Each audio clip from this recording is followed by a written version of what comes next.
Капитан Петко Войвода. Легендарният защитник на българите в Родопите и Беломорска Тракия. Роден през 1844 година в село Дуган-Хисар. Син на Кирко Каракирков и Груда Кокаличева.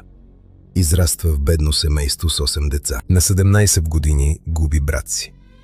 Повечето хора биха се пречупили.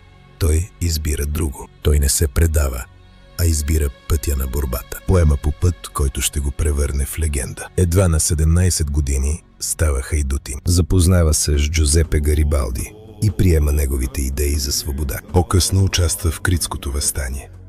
Смелостта му е толкова голяма, че получава званието капитан. Завръща се при своите хора.